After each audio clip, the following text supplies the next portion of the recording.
Being late. We were supposed to start this at 12 o'clock, but this is the first time we've done a setup such as this. And I am Hoz. I've been trying to help the Palestinian cause throughout my life, starting with 2014 when the operation called Protective Edge was started by Israel against Gaza, where they killed 525 children, I think, and there was a killing of 2,500 people, and the whole country stood up for Gaza back in 2014. Now, 10 years later, we've ended up with numbers that we can't even begin to imagine. We don't know how many are dead. We know what the official numbers are according to the Gaza Health, the department. The real numbers we won't know until all the rubble has been removed, until we see where and actually we're not going to find out how many people have actually died, because the J bombs, the J dams, and all these other bombs actually vaporize and vaporize human beings to atoms. That's the kind of level of destruction that the people in Gaza have suffered. So today's episode, this podcast, is about the right of British citizens to be able to demonstrate support for a cause. I don't think there is a greater cause than the cause of the Palestinians at the moment. We are watching a genocide take place in 4K almost every single day from the 11th or 12th of October. All I've seen across every social media platform is the bodies of children, the bodies of women, mangled by bombs, mangled by all sorts of weaponry. It's become an experimental lab for Israel to destroy people. Now, people like myself, we went out and demonstrated, as did every single person you see on this panel here today, came out and demonstrated. What did they demonstrate? They demonstrated to be with the Palestinian people and against the level of violence that's been collectively delivered to a population of 2.2 million Palestinians. Now, let's say 1,000 Hamas people went and attacked the Israeli kibbutzes and whatever else. 2.3 million people didn't. And what we've seen is an air campaign and a ground campaign with huge amounts of power being delivered against civilians. This is a war crime, because this is called collective punishment. Now, who I've got with me today, these three people, all three of them have been fighting to demonstrate to stop the genocide. Every single one of them loves the Palestinian people and feels the rage and anger in their heart every time they see a Palestinian child killed, dead, hanging up from a wall with their legs missing because they've been shredded by bombs. They're all in tears, just as are 72% of the British public who do want to see a ceasefire. So I've invited these three people because all three of them have had problems with the Metropolitan Police. The Metropolitan Police is supposed to be there to make sure that the law is not broken. They are there to make sure that every citizen's rights are delivered to them and that they are able to do whatever it is they're allowed to do under the law. These three people have, and I'm going to go through them one at a time. I'm going to introduce each one of them, and they're going to explain to you what's happened to them and why it's happened to them. And I want you to understand that I have the utmost respect for all three of them, because all three of them have been abused by the police state that we've got in place at the moment. And all three of them have not stopped. In fact, it's driven them to further carry on demonstrating, because what they're saying is, it's not going to be business as usual. There is no way that this is going to be allowed to continue. They are out there every single day that there is a demonstration. They're almost always saying, sending messages to other people to get them to get to these events. So all three of them have been arrested by the police. And I don't think that I want to live in a country where I demonstrate support for people who are basically suffering the consequences of an Israeli ethnic cleansing of their homeland. I don't think we're over in a country where the police are taking the side of the people who are genociding. I don't think any of these three people have done anything wrong at any stage. What they've done is completely illegal to do. They should not have been arrested. They should not have been stopped. It is all just intimidation by the police. So without further ado, I'm going to ask them each to introduce themselves, because a lot of my audience are from America. So if you can, guys, just tell them who you are so that they can understand, you know, what your name is. And I want to go, I don't mind who goes first.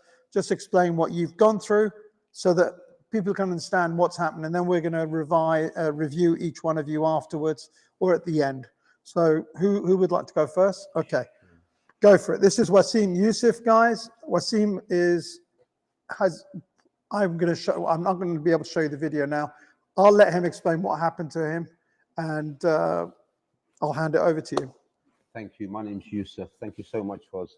So I was peacefully protesting on Friday, the 12th of July in Tower Hamlets around 4:30 p.m. Fundraising, raising awareness about the ongoing genocide in Gaza. And all of a sudden, I was tapped from behind. I turned around, looked, it was a policeman, and within a split second, he kind of grabbed my flagpole and started punching me consistently, a barrage of punches on my face. After sustaining a few punches, I was surrounded by police. None of them spoke to me at this point, didn't ask who I was or anything. You know, they just headlocked me. Whilst I was headlocked, I was being punched aggressively, and I was pulled to the ground. And as I've gone to the ground now, and I'm facing the ground, I could feel punches to the back of my upper spine section, my neck, my shoulder, my head. Consistently, I could feel punches.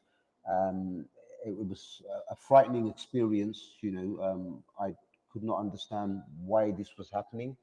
At the end of the day, you know, I am a UK citizen. I live in UK. I'm a taxpayer. You know, a law-abiding citizen. You know, I work hard. You know, to support my family, to pay my taxes, to support the community. And from time to time, I go out and protest about what's going on in Palestine, purely for the reason I have no choice now. You know, it's unbearable just to watch the level of destruction and the death toll was happening. It's totally unfair. So I go out consistently and protest. And so, yeah, coming back to, I was beaten up brutally, and then I was arrested by the Metropolitan Police. At the point of arrest, I wasn't told why I was arrested. And I was, after a short while, I was transported to Bethnal Green Police Station, where I was in custody for approximately 12 hours, and released without charge. You know, which was the least. Can I just stop you? Sure. I just want to say that when he was arrested, the police station was surrounded by hundreds of other Palestinian demonstrators who came out in support of him. And there's a viral video that's gone out of the incident. And the way he's described it is, he is literally facing in this direction. Let's say here, a police officer arrives from behind him, does not talk to him, does not say a word to him. There is no caution, there is no warning, nothing. He just grabs him. And then after that, he's, you know, that grabs him by the back of the neck, grabs the flag that he's got to basically take the flag. Now, the flag is a Palestinian flag. It seems to, what's the word? Irritate certain police officers that there's a Palestinian flag flying around. And as he described, he was basically thrown to the floor, and then 5 or 6 police officers, and there was blows raining in. Blows were raining in into the back of his head, body, from what we saw. and I don't know if he felt it or not, but it's not what the police should be doing. Three of them can just turn around and say to him, listen, you need to stop. They did no such thing. They went for the first thing in their mind, which is, I'm going to use a level of violence. That level of violence is to do one thing and one thing only, to make an example of him, to teach him a lesson, and anyone that is recording and watching it, this is what's going to happen to you if you choose to stand up for Palestine. This is what we as the police will be doing to you. So that is an important factor, because when police turn around and brutalize people, some people like us get up and want to go the next day, but other people will turn around and say, you know what, I don't want any of that. I don't want to get attacked, and I don't want to basically be involved in a situation where I'm likely to fall on the ground and basically have the living daylights beaten out of me, which is what happened to him. I want to ask you a couple of questions, if I may. Sure. So when you were in the police station and they'd arrested you, did they say what charge you were arrested on at that time? They didn't say anything at all up to until the, I believe it was the interview stage. They mentioned an alleged charge of, they said it was for assault. Assault? You assaulted who? I was under the assumption at that time that they assumed that I assaulted the officer that initially assaulted me. But all I saw was you had your back to a police officer, and the police officer launched an attack into you. So just to be absolutely clear, by law, a police officer is not allowed to just attack you. They're not allowed to do that. They have to tell you that they're arresting you for a reason, okay? And if you've got your back to a police officer, he should be talking to you and not laying into you. So I don't understand how it can be assault. Now, if a police officer starts attacking you, you are within your rights to defend yourself. Because we live in a country where self-defense is not breaking the law. So resisting arrest when there is nothing being charged, when nothing has been said, is actually breaking the law by the police. The police are going above and beyond their remit of what they're allowed to do. You can't assault people and expect them to stay silent and just get beaten up. Sure. Go ahead. So when I was tapped from behind, when approached, I didn't know that it was an officer that tapped me. I was tapped. I looked. The thing is, I was confused, kind of. I was baffled. He hasn't spoke to me. Now, surely one would say, who are you? What are you doing here? What is your purpose for raising the flag? You know, or any communication. There was no communication, unfortunately. And it was just a simple, I would use the term attack on me, and assault took place. So I was very much frightened and scared at the time. Shocked is the word, definitely shocked. And my brain kind of froze, and believe me, at no point did I try and resist anything. I didn't lay a finger or anything, so The natural response for people when they get attacked is to freeze up and start to defend themselves. So from every video angle that I've seen this video, your reaction was a natural, normal human reaction to an assault to you. Have you been given advice by your solicitors or anybody else about actually having the police officer charged with assault against you? Okay, so in terms of advice, I can tell you that the Met Police, the next day after the 12th of July, they referred themselves to the ILPC, which is the Independent Office of Police Conduct. They investigate police officers, and that was, I presume, on the 13th of July. And after a very, very lengthy investigation, I was told some very disturbing news on Thursday. I believe it was Thursday, just gone now, a few days ago. And it was that they decided. Obviously, they referred the officer to the Crown Prosecution, the prosecutors, to look into for a possible case of assault. And the prosecutors came back and said there's not enough evidence, unfortunately, to charge the officer, and they believed that he used reasonable proportionate force, which I can't get my head around it, to be honest, was. And they also said that it wasn't in the public interest, you know. So when I listen to these kind of things, I mean, it's not just heartbreaking, it's frightening, you know, at the times we're living in. You know, it's and it's basically sending out a message to every single person that's out there to peacefully protesting, whether it's for Palestine or Congo, you know. And what it is it's the message is clear that they can get away with doing this kind of. So what I'm going to do is this. What I'm going to say is now, what I'd like to do is he can actually take a private case against him. And I after this video is finished, I'm going to maybe start a GoFundMe for a civil case against that police officer that started it. And if you guys can turn around and share it and help it, and let's see if we can fund an amount of money that will allow Wasim Youssef to do exactly what needs to be done, bring that police officer to a courtroom, because there is no way that any human being that watches that video will not turn around and say that was an assault on a citizen of this country. He's a British citizen, he has a right to demonstrate, and he has a right to not be attacked from behind. He has not got to be attacked by a police officer from behind. So I'm going to try and set something up after this. In fact, what I'm going to do is I'm going to get legal advice from a friend of mine, Taz Akunji. He's a good friend of ours. He's a solicitor that helps out loads of Palestinian people, loads of Palestinian causes, and talk to him and see if there's anything we can do about that. If he says there is a case for us to be able to do a private one, we will do a private. We will raise the funds to allow him to take this police officer to court. Wasim? Can I just add one more thing, please?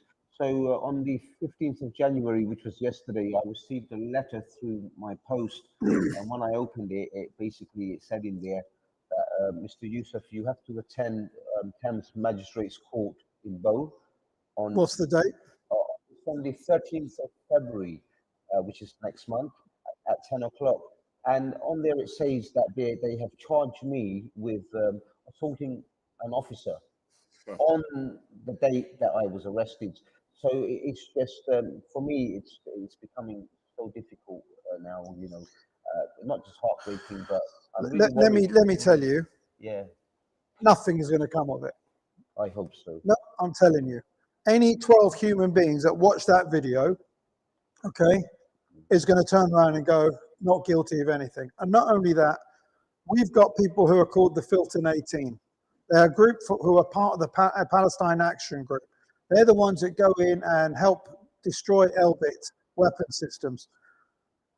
What the police are doing now, they're punishing people by putting them into prisons on remand and making the actual process the punishment. So the punishment for them to you is putting the fear of God into you that you're going to go to prison for doing X, Y, and Z. What I can tell you is nothing is going to come of this charge in any way, shape, or form, because anyone with half a brain looking at that video is just turn around and go, yeah, sorry, mate, you're in the wrong. And that police officer is going to be the one that gets up into problems. Right. Thanks very much, buddy. Thank you. Which one of you two would like to go next? No? It is such a travesty, and it is totally unprovoked. And Yusuf wasn't even demonstrating. He was just standing with a Palestinian flag. There was no demonstration. There was no protest. They've just decided they wanted to show the movement, and particularly the pickup Yusuf, because he was a very confident guy. He used to go with very happy with the Palestinian flag, proudly waving the Palestinian flag. He was in no way, in any way, they had any pretext, any excuse to attack him. It's an extreme travesty, and you're absolutely right what you said, that it is just to build that fear in all of us. And I don't think it was a coincidence that it was hardly a week after Starmer became the prime minister. My view is that the Starmer sent a signal to the police, attack few, and because it's also at the same time there was attack on the student SOS encampment. There was also immediately a change of in Palestine Action. I have my badge, join Palestine Action today. That they changed the charges against one of the co-founder of Palestine Action into under terrorism. The oppression actually went a note up. They actually intensified the oppression. Yeah, So, and I know exactly what you're talking about, and we did notice when the government changed from the Tory government before the 4th of July to the 12th of July when this incident took place, there seemed to be a ratcheting up of the noise against the Palestinian demonstrators and activists, and it is a worrying thing that the police can so easily be manipulated or told to do this on behalf of the state. And that state, we all know, just like in America at the moment, we all know that the state does want to help Israel. They're always, at the end of the day, I just want to say that Yael, by the way, is a Jew. Yeah. So when people turn around and say like, oh, you guys are all anti-Semitic, this and the other, the greatest champions for us, okay, are the people in Gaza that are fighting. They're the greatest champions. But the people that allow us to go on demonstrations without being called anti-Semites, yeah, are the Jewish people. When Jewish people stand in solidarity with us demonstrating, it takes away this, like it defangs this wolf of anti-Semitism that is always out there. Yeah? So, Yael, please tell me what happened to you. What was your interaction with the police? What did you suffer, basically? And what was the reasons you were arrested? And how was your treatment by the police? Because I need people to understand that it's not all exactly the same. It's a police attack from every direction.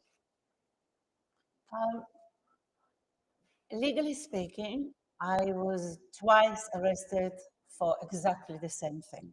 I was arrested on the 4th of November 2023 for having a poster in which I wrote Nazi Israel. Nazi Israel. Nazi Israel. Yeah, they are. I said that it is. I said that wisely. And in brackets, I wrote where I was born. I'm Israeli. And the police came. They demanded that I take that poster off me, and I absolutely refused. I said to them, "You can arrest me, but it's no way it's coming off." And indeed, they arrested me.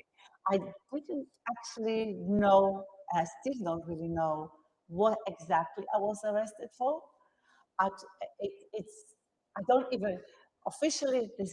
I don't know. When I was released, there was no paperwork that has any meaning. So I'm still in the about why I was officially arrested. But I believe they said some word about a hate. So it's a hate crime to call Israelis Nazis. Is that what they said? All I heard is the word hate, and all I know is my poster had Nazi Israel.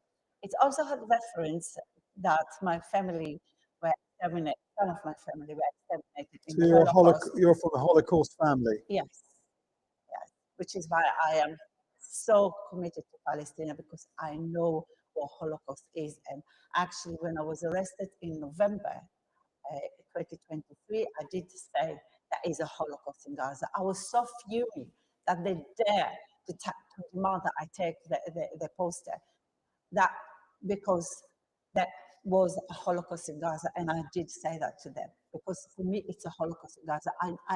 You see, I went to I managed to sneak into Gaza through Egypt in January 2008, and during that short visit, and that was before the horrendous attack, which was at the end of that year. 2008. But in January 2008, my conclusion was that Israel was going to do a genocide to Gaza. And so since January 2008, all my life is about how to stop this genocide. So when that full-scale genocide, because obviously the 2014 you mentioned, that was horrendous attack. There was on the 1st of August 2014, they used one of those massive bombs in Rafah, and you couldn't get to the people. That's what happened with those bombs. You can't count the people because you don't know who's buried there. You can't reach them.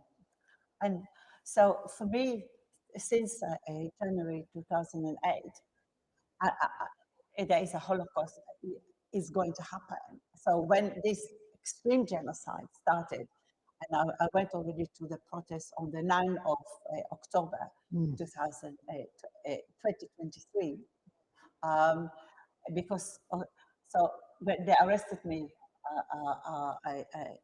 less than a month later, for me it was a genocide, and what I'm trying to stop is a genocide, and it is a genocide. I just wanted to say that I'm grateful for you sharing that, and I didn't know that you'd been in there in 2008, and that just shows a level of commitment, because you've come from a family that is being Holocausted. Your family back in Poland, or it wasn't Germany, that would basically suffer the consequences. And it's good to see people like yourself doing this, because it shows that the level of humanity that some people have and the detachment some other people have. I know so many people who are cheerleading what's happening in Gaza and are happy for it to happen. And yet on the other side, we've got people like yourself who do what you do. I don't know the exact law because I'm not a lawyer or a solicitor, but I applaud you for what you've done. And I applaud the fact that you were unwilling to just remove it because they told you to.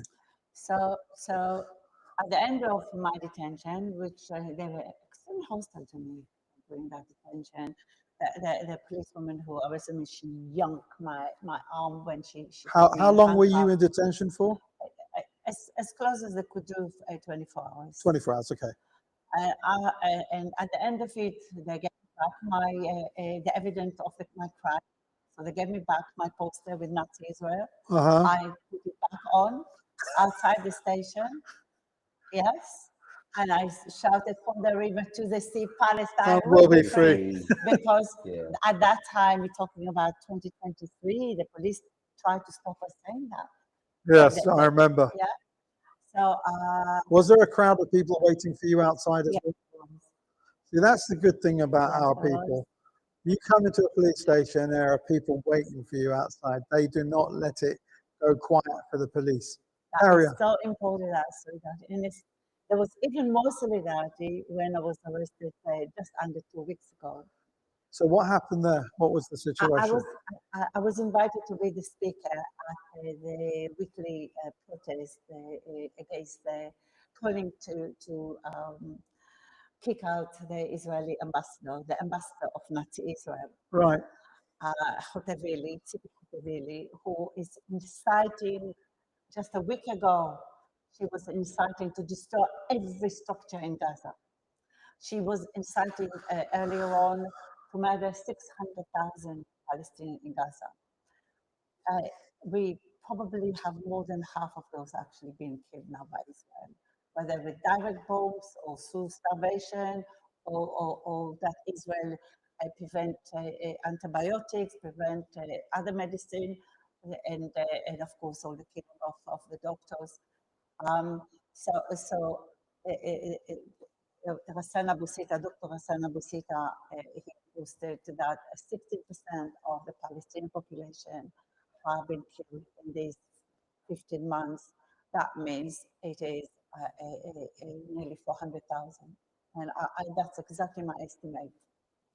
Because nobody, as you said before, nobody can actually count them. They even use those bodies when they build that bridge, the American built the bridge, the so-called. The pont for the ships to come in. Yes. Can I just, so what I say to you, to Eyal, and what the numbers he's come up with is this. There is a Lancet report that's been done. That Lancet report said that you can equate the numbers of dead, actual dead, and what you do is you add that to a multiplier of 4. So for instance, if we had 40,000 dead, it would be the 40,000 plus 4 times 4 to make it 200,000. That means there's 200,000 people that have died from starvation, medication, lack of food, lack of everything. So that is a Lancet, which is a scientific journal, and they know what they're talking about. The death toll at the moment stands at about 68,000. So with 68,000 is the number that I've heard, around 60,000. That would make it nearly 5 times that, 350,000 people. This is going by the metrics of the Lancet. So you are right. And 350,000 people out of 2.3 million. That means the population of Gaza is most probably now under 2 million people. And in a period of 450 days, they've managed to kill 350,000 people. I don't know how many thousand that is or 100 it is per day, but it's a horrendous amount of people that have died at the hands of a operation to try and cleanse Gaza. That was the aim. The aim is to maximize the number of dead, and especially the targeted children. They really target the children, they target the babies, they target the pregnant women, because they want to destroy the future. It's really the most brutal genocide. It's the most brutal ethnic cleansing. And I'm pleased to know that, I'm pleased that Israel failed with its main aim was to have Gaza empty of Palestinians. That was the aim. Actually, there is a document which was initially published in Hebrew by the Israeli government, and later was translated to English. The date of that document is the 13th of October, 2023. Wow. And in it, they're actually saying the plan was to force the Palestinians into the Sinai Desert. Yes. Wow. And that the role of the West, that is really significant, the role of the West, and we see that the West did play that role. The role of the West would be, that's in document in 13 October 2023, that they will have to make sure that the reputation of Israel is not going to be damaged. This is how cynical they were. And indeed, the Western media, the corporate media, they're absolutely, of course, including the BBC, they are absolutely, completely complicit. They are totally enabling this genocide.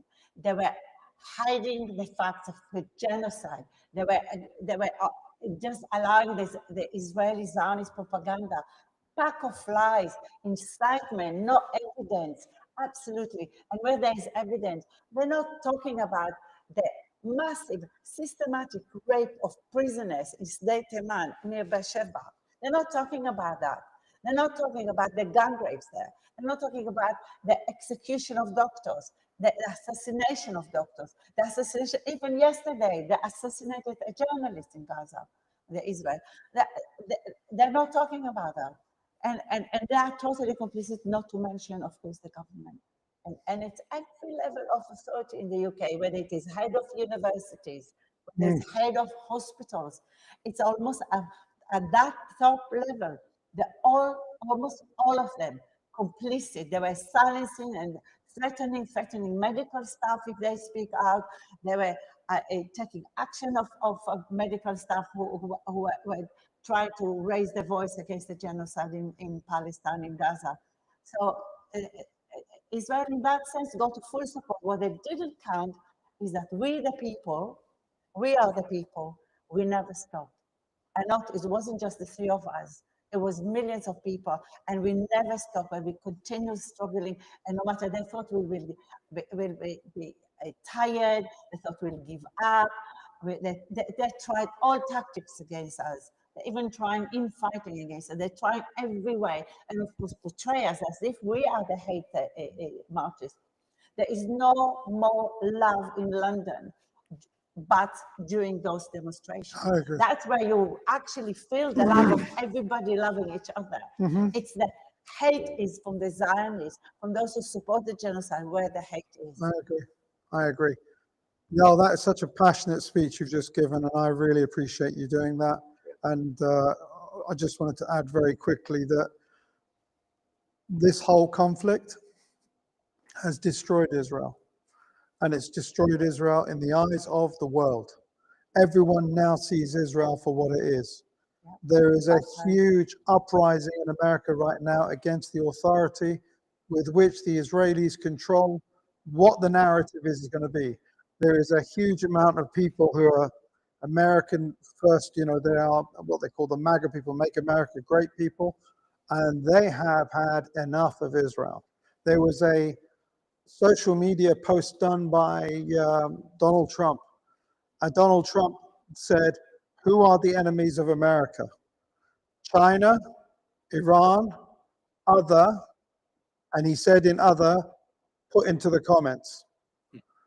5% was for China, 15% or 20% was for Iran, and the other 65% comments were all Israel, Israel, Israel. And when America thinks like that, it's the same everywhere. There are millions of people here who see what's happening and how our government is complicit in genocide. So it's not worth the blood of all these people, but Israel's reputation is in the bin. Yeah, but we can't forget that there is that the Christian evangelists, they are totally supporting that, of course, anti-Semite, like John Hagee. He said that Hitler was sent by God, but as Netanyahu said, he's the best friend of Israel. Israel always was Zionism, and Israel always linked with, in support. They're always in the same bed with the anti-Semite. Yeah. And but it's so. I'm not a fan of Trump, to say the least. And we know what he did previously, right? He facilitated the normalization of Israel in the Middle East, which paved the way to this genocide. He also recognized. You have to give credit, because Netanyahu has turned around and said that the Trump administration are the ones that forced this ceasefire. Biden and for all those people that cheerleaded for the election to go for Kamala Harris, Donald Trump is the one who has put the pressure on Netanyahu and Israel to force this ceasefire in place.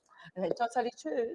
Yeah. If Kamala Harris had she won the election, there would have not been a ceasefire. There would have been no ceasefire. Israel would have been paid and armed and having the political support to continue to exterminate the Palestinians. Exactly. Because that's what Israel wanted to do, that no Palestinian will survive. Yes, that they I really agree. want, not just maximize, to allow no Palestinian alive. So, yeah, Kamala Harris and, of course, Biden, as he said, if Israel didn't exist, the US would have had to invent the US. And they gave full support, full arming of Israel. There was absolutely no way they wanted to stop this genocide. But on the other hand, it just proved what all of us knew, that at the drop of a pen, the US would stop the genocide. All they had to do is to tell Netanyahu, you have to. And it's done now.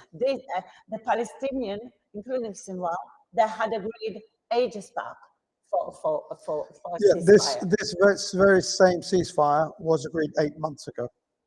And there is nothing different about it. It was something that the Hamas agreed to 8 months ago. Right, I need to move on to my brother Air. So this is our third person.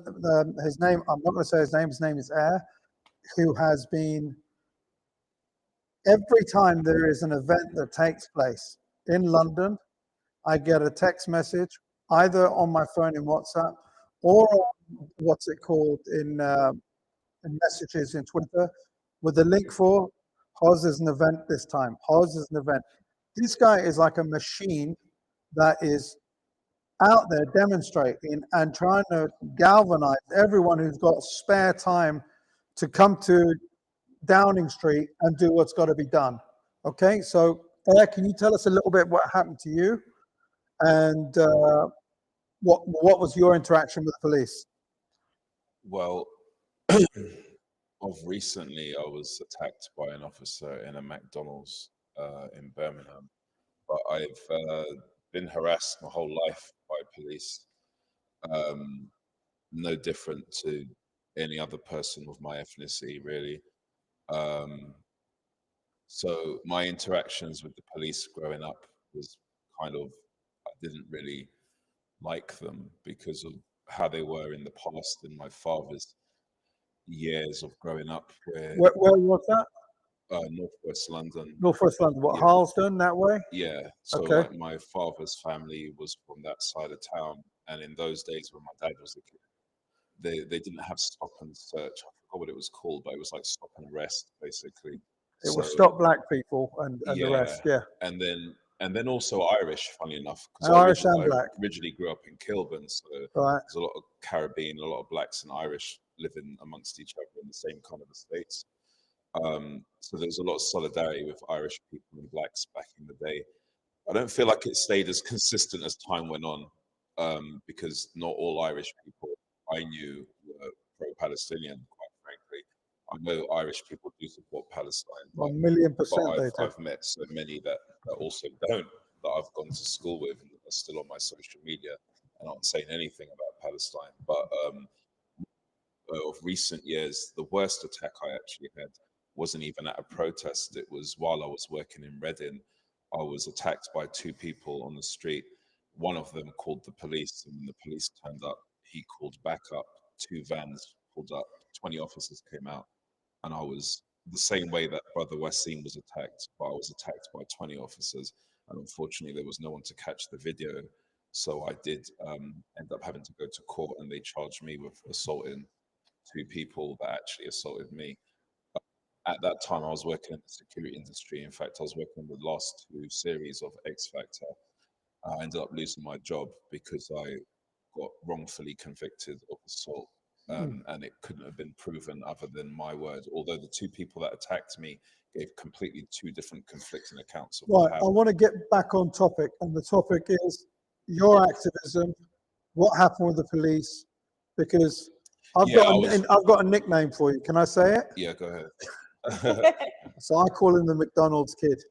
Oh And gosh. the reason I call him the McDonald's kid is because he is the absolute geezer that walks into a McDonald's, and there is videos of him just telling people, you're eating a genocide burger, you're helping genocide.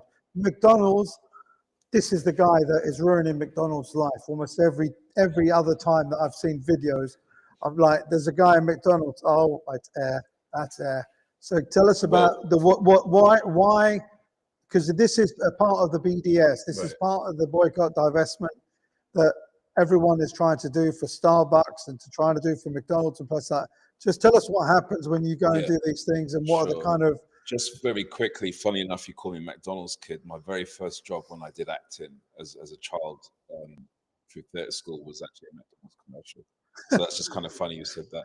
But he's not a McDonald's kid, because he's about 6'7", by the way. He's a huge, tall monster of a person. Yeah, so he's not a kid. He's a big guy. I just it's always spontaneous. I never plan it when I'm on my way to a demonstration or rally or going anywhere and I see a McDonald's. Like years ago, I used to stop in McDonald's to use their toilet because I'm not one of these guys that likes to pee on the street. So I used to go into McDonald's just to use their toilet. Too much. We don't need to share that much. Yeah, well, I'm just saying I'm just saying as well. I'm just saying I've never liked McDonald's for years as an adult. But anyway, when I go into McDonald's, I never put myself on the camera. I actually used to go in there and not record it. Then I would tell people, you know, I got attacked by a security officer at McDonald's. And they were like, did you catch it on camera? I was like, no, because I wasn't thinking of content. I would walk through there and just be disgusted with the amount of people that actually still know about the genocide, but still want to eat McDonald's. So I just tell them that, you know, Israel, the IEOF are being fed McDonald's for free. And, you know, how are you feeling like you're a moral being by spending your money in this corporation? So then I started recording it. But before I was recording it, I would get people to walk out, you know, not asking them to, they would just change their mind and walk out. When I started recording it, it kind of changed. It kind of got more hostile because some McDonald's have security and some don't. So most of the videos I've recorded, I haven't posted because I've actually ended up getting assaulted. Me and Wasim was in a McDonald's once with another brother as well, who got brutally assaulted, punched in the head several times by security in McDonald's. That one was on the Strand. Did they have security before in McDonald's, or did the police start or security start coming to McDonald's after the level of increase of people like No, yourself? quite a lot of McDonald's have security late at night, but not all of them do. But not everywhere. Not everywhere, no. Just the West End, I think. No, even in my local area, they do have McDonald's where it's a 24-hour one, and they have security. They probably start somewhere in the early evening. Right. Because you get a lot of people coming back from clubs late at night, so they do need security for those kind of Right. reasons. But I've been attacked more times than I can remember by security in McDonald's. Very rarely have I been attacked by police. That one more recently was in Birmingham, and he struck me right on my neck. What can you just step us through? What did you do, and why did the police intervene? Yeah, because so I don't think if you go into a restaurant and say stop eating this genocide food, you're not actually breaking the law. Yeah, no, I know, and I was advised by several people, be careful when you do it, because a black man going into McDonald's, unlike some of the other demonstrators, they're more likely to target you, which I'm fully aware of. But on this occasion, we demonstrated from one side of Birmingham through to the city centre, and when we got to where the McDonald's were, we all chanted boycott McDonald's outside. I had no intentions of going inside, but then I saw volunteers going inside, and then I saw one of my fellow comrades go inside. So I just followed to back him up, and we were using. What do you mean the volunteers? What, from the Palestine demonstrators went inside to do what? I'm not sure, but when I saw someone that I'm very familiar with go inside, that I've boycotted McDonald's with as a group, I decided to go in solidarity with him. It ended up being that I was the only person that was assaulted by the police officer. And I just want to add, for context purposes, it was an Asian police officer, a fellow Muslim, that actually attacked me on the neck. And because I've already got pre-existing issues on my spine, most people would be unaware of that. And it actually caused me to have spasms throughout my spine and my neck, and further down the bottom of my spine where I've got disc damage in my L4 and L5. So how's that affecting you now? Well, I've been wearing a neck brace when I'm at home, which does help. But when I go out, I've worn it a few times when I'm out, but it causes a lot of attention, so I try not to wear it when I'm out. When I'm resting at home, I wear it. Was there any CCTV in the McDonald's of the assault on you? Well, there was his body cam, which I saw later on. The footage. I haven't seen the footage from the CCTV. So what was the CCTV from him attacking you like? You can see partially of what he did, but it doesn't show everything because it's from his view as opposed from up above. And you're up above, aren't you? How tall are you? 6'2". Right. He was I can't remember his height, but he wasn't a short officer. But you couldn't. But his camera couldn't get to the. You can see him attacking me on his own body camera. So has anything been done about him? No. You can't use the evidence of him attacking you in that video. Well, I'm going to try to, but I'm still in the process of it, because when I was arrested, the police didn't give my solicitors my phone number, because I've got a new number, right? And because I've been getting doxxed a lot, especially since April last year. Who's doxing you? Do you know? I've been getting doxxed for years, to be honest with you, but someone from my past has been doxing me since they saw me with the Freedom Flotilla in Turkey. So I've come back from that, and my life's been turned upside down, to be quite frank. People of my past seeing my face in places, I don't know for what reason, trying to ruin my life and reputation. Well, your reputation is impeccable.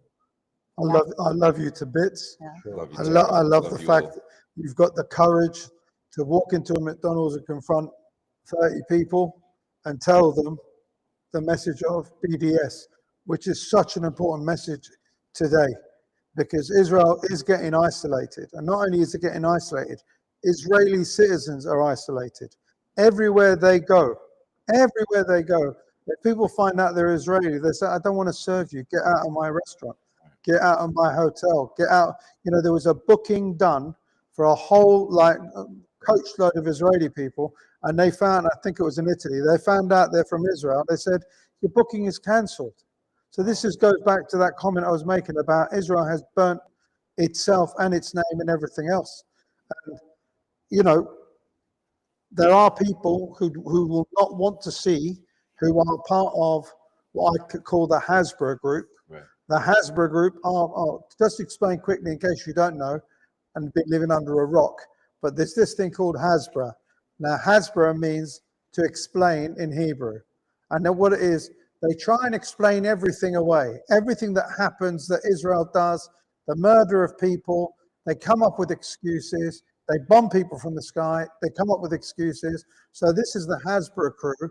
And you've got organizations that are trolling through Twitter to find someone to say the word Jew instead of Israeli and then say, right, he's anti-Semitic. And they attack you and they try and discredit you at any time they can. So that's who it is. Those are the people who are doing what they're doing to I you. like to say, the word is Hasbara. Hasbara. I like to say, actually, like, for example, when it came out with the BBC, the excuse that the protest could not start from the BBC because of a synagogue which is quite a few streets away and we're nowhere near it. And so I posted about 2 rabbis who were arrested by the police and were forced onto a police vehicle on a Shabbat. And they were prevented from having a kosher food, and they were thrown again as if with the accusation is this all the same Jewish hate. So these are 2 rabbis. 2 rabbis. Been detained on Shabbat, prevented from going to the synagogue because they were kept in This is by the police. By Met Police. And so I put a link to a video of interview with one of them. And the response from the Zionists calling them filth, calling these rabbis, calling rabbis, Jewish rabbis, filth. And this person who wrote it is a Zionist Israeli, and that is where the anti-Semitism really is. The most nasty anti-Semitism is among the Zionists. Yeah. If I may, the worst anti-Semitism I experienced in my life is in Israel. The hate for Jews is actually in Israel. It is whether it is against Holocaust survivors who were called soap and ashes and were accused of going like lamb to the slaughter. And also the people from the same party as in the Israeli government, they said to my father, they said, shame the Nazis didn't finish you off. They said that knowing he was Jewish from Nazi Germany, survivor from Nazi Germany. Okay. So the racism, the anti-Semitism is on the other foot. Okay. I want to get, because we're doing this for an hour, so we're going to be stopping it at about 1:41, I think. So I want to just get back on topic. And may I continue about my arrest, the latest one? The what? My latest arrest, the one I Please started to do it, but we need to finish quickly though, because I need to finish off on the police as well. Go ahead. So 20 police came to arrest me after my speech. 20? 20. There are videos, unlike yours, like I was lucky, there are lots of videos. I didn't know why I was arrested. Only after my release, I found out what I was arrested, because only then I heard what the police were saying. It was completely hoax. It was a lie about something I didn't say that they accused me of saying. While in a police station, they added another accusation, which was referred to a protest I did against a very fanatic Zionist terrorist group called Chabad, who are in the forefront. They actually have tanks in Gaza. They have actually Israeli soldiers with the insignia of Chabad. This is a really dangerous group that they are operating in the UK, and I did a protest against them. So they tried to also link that. But in the end, I was only questioned in the interrogation. I was only questioned about the two words, which I say all the time: Nazism. Good. And more strength and more power to your elbow. So we're going to try and finish off, and I want to finish off to give people a little bit of advice on interactions with the police. I'd highly recommend, if you are being attacked by the police officer, try not to fight back once you've realized it's them, okay? Try and relax. I know some people are so frightened that the auto defense mechanism in there just comes in. But I'm going to say, you should ask the police officer there and then, why are you arresting me? What have I done wrong? You should get a reason why you're being arrested. What is the law that I'm breaking? Why are you taking me into custody? Because they're not allowed to just arrest you for the hell of it. You can't just take people off the street. There's got to be a reason. And once you've got that reason, okay, you can then turn around later on in court, say, well, not in court, later on when you want to take the police to court for wrongful arrest, you can turn around and say, well, you at the time turned around and said this. This is the reason. They've got to have evidence to show why they arrested you. Almost every single police officer has got a camcorder on him now. And if there is no, reason for that, for the arrest, that is something that can be used by you. And that is something where I'm suggesting, because, you know, you've seen all these videos where the police come to arrest someone and the person turns around and goes, why am I being detained? Simple line. Why are you detaining me? What is your reason for my arrest? Why are you stopping me? Am I free to go? Those are the kind of things you need to say to the police officer. Because if they don't have a reason to detain you, they can't detain you. And if they try and detain you, say, I want to speak to your supervisor. Really simple lines. Well, am I being detained? Can I speak to your supervisor? And if they ignore that and carry on attacking you, then you've got a good chance of turning around and having something to talk to that police officer. And what's got to happen is that police officers need to be made an example of while they're doing these things to you. Absolutely. Absolutely. And when that happens, they'll think twice. Now, in America, the police have become educated with the sense that members of the public have certain civil rights, and you can't just breach them. And unless people force that on them, force that sort of education on the police are going to think they can do what they want. So it's really simple. Am I being detained? I want to speak to your supervisor. Why are you arresting me? Those 3 lines, and those are the 3 things that you need to use with the police officers. And hopefully that will try and get them to stop. It's not going to help in your case because 20 police officers came to your house and they had a charge for you. But what I'm talking about is the boys here who ended up getting attacked by police officers and turn around and basically say, why are you doing this to me? Why are you doing? That's what you did as well. Absolutely. I shouted at the time. I said, why are you hitting me? What have I done wrong? Yeah. But they didn't talk to me, unfortunately. They just were fixated on just laying a barrage of punches on me. Brutalizing you. Brutalized without communication. No, it is great advice that you're saying, Hoz, but unfortunately, a lot of the times when it happens, especially with people that say the advice that you've given, because they know we know our rights, they just go full in savage. So, but it's great advice for those that don't know. But what I'm saying to you is, as soon as a police officer loses his job because a case is done against him, and people learn that, Yeah. and literally, if you look at TikTok, if you look at YouTube, there are videos where the guy's not opening the window to his car, telling the police officer, why am I being detained? Why are you stopping me?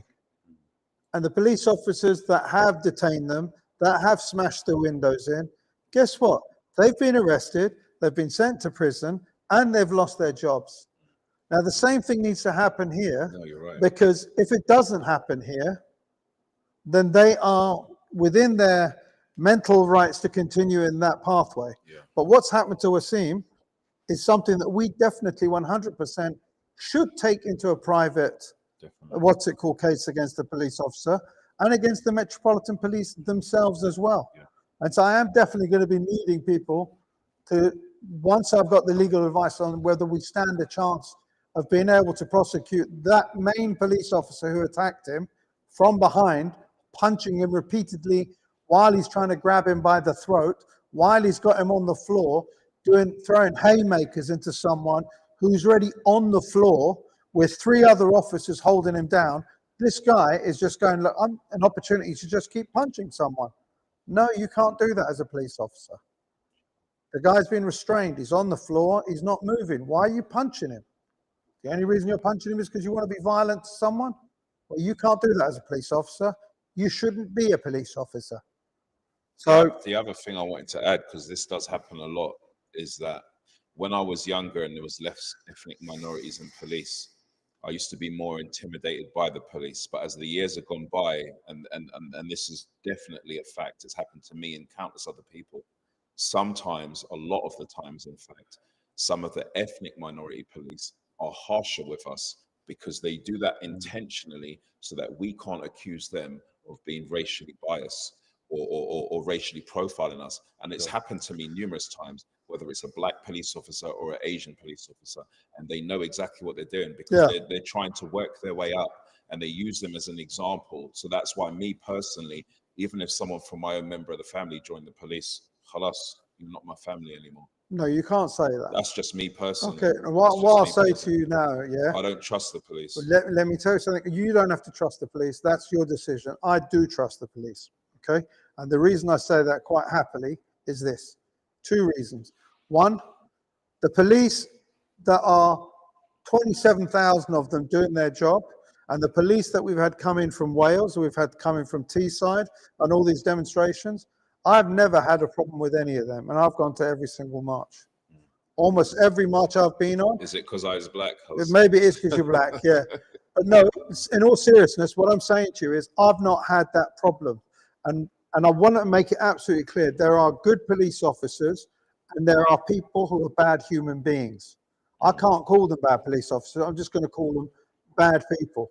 Yeah, theoretically speaking, I would agree, but the system is very racist. You the say system that they work that's under okay. is very That's racist. your experience, and that's fine. But the police officers, and that was like my personal opinion of the police. Because every time I've walked up to a police officer at one of the marches, I've turned around and said, "How you doing, mate?" He's gone, "I'm all right, how's you?" And it's all lovely. The other reason is this: when Suella Braverman was the Home Secretary of our country, her and Rishi Sunak told the Metropolitan Police to stop the demonstrations. That's right. He said, well, these are anti-Semitic, they're hate marches, this, that, and the other. Do you know what happened? She lost her job. No, the police officer, I can't remember his name or hers, can't remember which one it was.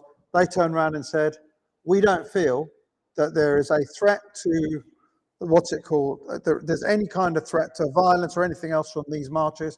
So therefore, as the police, we're ignoring you. The Home Secretary is the boss of the police. And the Chief Constable, I can't remember what his name was, but he turned around and said, these marches will continue and they will be allowed to carry on. You can't, as politicians, impede the liberty of people to demonstrate in the streets of London. If there was a danger and a level of violence that could potentially come from that, and they felt like they couldn't control it, then I could turn around and say these guys were this and the other. Also remember, we've had marches that are against ours. We've had, when we've had the Tommy Robinson crew and this, that, and the other. The police have kept everyone apart from each other. That took bravery, because the amount of violence that the police suffer at the hands of that group of football hooligans, to keep us safe, I've got to applaud them. So I don't have a problem with the Metropolitan Police, but I do have a problem with people that press the button for certain police officers to do these things against individuals like yourselves. That is not the Metropolitan Police. That is specific individuals that are doing what they're doing. The people who came around you were the 20 police officers. They were instructed to do that by someone. It wasn't just a police officer's feeling like it. So I don't want this situation to be a anti-police. It's anti-people who choose to try and use the police. Yeah, And I you've got, understand, but we can't overlook the fact that, for example, you may never suffered any problems by police, but when the average police officer sees you, although we know your background, they may not know your background because you may look a certain way to them. Somebody like me, it's completely you're right. different. And I come from a history where I've lost family members by police. You're absolutely right. So it's completely different. But also, you know, when I see someone with the same color skin as me giving me a harder grilling than a white English police officer, right? And I'm not saying that doesn't exist, because white police officers do have a lot of racism within them. But what I'm saying is they tactfully do that so that when I'm constantly harassed by someone with the same color skin as me, I can't claim that as racial profiling. So they do that intentionally. And I understand you may not experience that, but people that look like me do. Okay. And that's your personal experience. In the protest, this is one of the reasons why, because I've been talking since I'm a teenager to the Caribbean community about why aren't we coming out more to support for Palestine? And I'll tell you what I just told you about the police is one of the reasons why other people that look like me aren't coming out enough, because just being ourselves, walking out without being at a protest. So have you had white police officers abuse you racially? Yeah, that's more in the past. I'm talking about in the Palestinian marches. Yeah. Well, they've had a go at you and they've used the racist card on you. White police officers. I mean, yeah, it still happens. I was recording someone recently who had a T-shirt on saying Israel committing genocide, and it was an older white Englishman. I think he was English, and I was recording for his safety. So the police officer, when we were walking towards Vauxhall Bridge, before we got there, they said to him, "We know it's not offensive, but we need to go and get a clarification." And they were marching him to the Zionists to actually ask if they consider his T-shirt offensive. So for his own safety, I was recording it. While I'm recording this video, there's several officers building up behind me, pushing in my back, stepping on my feet. You don't see that because I'm trying to record the gentleman being I don't know if he got arrested in the end, but I was recording it for his safety. And all these police are coming out of nowhere, stepping on my feet, saying that I'm barging into them. And I'm like, I'm just trying to make a video. I'm just recording. But yeah, I mean, they haven't changed. See, I've never heard anyone tell me what you've just said. They've taken someone with a T-shirt and saying, "I'm going to take you to an Israeli to see if he's happy." I posted it online. I'll send it to you later. Okay. It's all over. Right. Well, I'll tell you what. We've gone over My latest arrest was after Zion. I was doing my speech, and Zionists went to the police. They were all the time filming me. Yeah. And going to the police saying, "Arrest her, arrest her, arrest her." And there's videos of them going to the police demanding that I will be arrested. Yeah. Okay. What did you say that they wanted you arrested? Calling Israel a Nazi state? In the end, that's the only clip that I was asked during interrogation. It was a short clip, very short, in which I said ambassador of Nazi Israel. Well, that's what they arrested me for. Well, I got to be honest with you. That's the Zionists lied to the police. Yeah. They gave them a hoax claim what I did say, and the police happily complied, because there are already videos now, because people now are more aware of it, how the police completely compliant with the Zionists. Yeah. Well, especially the Met, because there was an incident when in July, when we had a demonstration going under the Hungerford Bridge near what you call it, this tube station. I forgot. And Zionists were standing above us. Right. We were walking under. So the city police wanted to remove them, and the Met police came to them and said, "Don't touch them. Let them be." Right. Well, we're going to wrap it up now. Thank you very much, guys. I really appreciate you coming down here and being part of this podcast. I think it's an important thing to do these things, and we're going to hopefully be doing them on a more regular basis with other people. And the idea is for people to understand what's happening to demonstrators like yourself, and to make sure that we can support you in any way that we can, because you've all been suffering at the hands of effectively a police state, and I hope that it gets cleared up. Thanks for having Right, us. my pleasure. Thank you for inviting. Thank giving you us all the very voice. much for coming. Appreciate you guys Thank coming. you. Thank you guys for watching. I appreciate it. Long live Palestine. Long live